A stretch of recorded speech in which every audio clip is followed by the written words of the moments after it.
At the next station on Henry's train, he finished his cattle run, Donald was there, and Henry told Donald everything. "I must say, laddie," said Donald, "how do you know this?" "James told me, and Thomas and Edward told James," said Henry. "Aye," said laddie, "looks like this could be another bad engine that we may hate." "Tell me about it," said Henry. Later that day, Donald found Oliver at a signal. "Aye, Oliver, have you heard about Never the U engine?" "No, what?" asked Oliver. "He's friends with the diesel engines," said Donald. Oliver was a bit puzzled and a little bit surprised.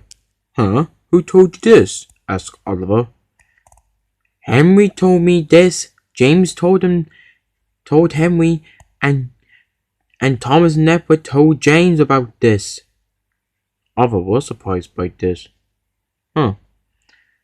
"Maybe we should go and find Thomas and Edward to see if they are correct."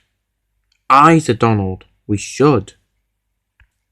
"And another thing," said Oliver, "we shall also put a stop to this U engine. We can't let him lead the diesel engines." "Aye," said Donald, "but we gotta settle this once for all."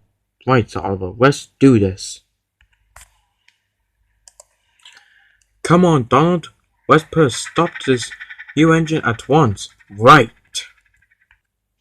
Soon Thomas and Edward made it to Wordsworth Station with their trains.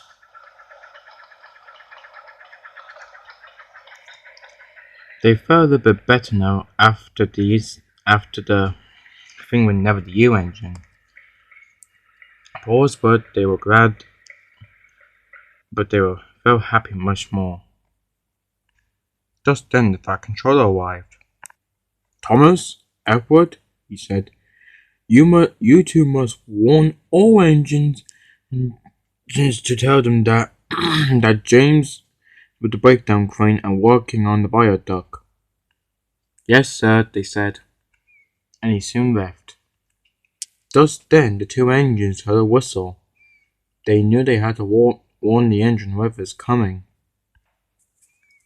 They didn't expect it was someone who they saw earlier, until it was Neville with Annie and Clarabelle. They were pulled into Wordsworth Station nice and gently, Annie and Clarabelle. Thomas was especially shocked since they were his coaches. He didn't expect Neville to take them. "Hello," said the U engine. "We're not talking to you," said Thomas and Edward. "We heard you friends with the diesel engines." Neville was surprised what the two engines said to him. He didn't know what they were talking about.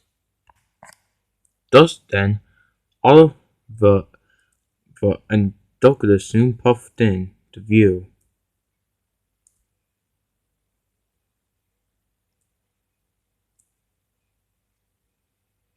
As they pull up on the other platform.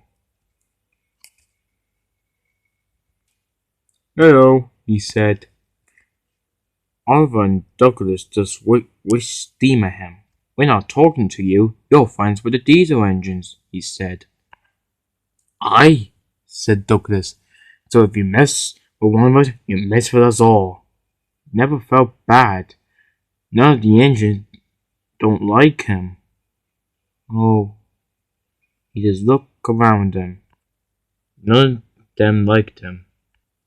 Soon the goggles blew and Neville sadly puffed out of Wordsworth Station with Annie and Clarabelle, and still felt a bit sad.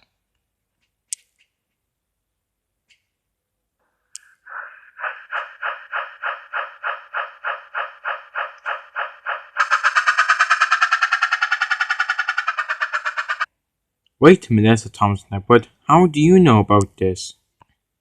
"Don't you two remember?" asked the others. "Douglas told me. Henry told me. James told Henry, And you two told James, said Douglas. But we only told James that we saw Never with Diesel 10, said two engines. Just then they heard a bell and they knew who it was. Oliver and Douglas knew as well. It was Toby, coming in a rushing surprise. What are you doing here, Toby? They asked. I just got some news, he said. Donald just said that he saw Diesel 10 bullying Never in Crosby Yards today. All the engines were surprised.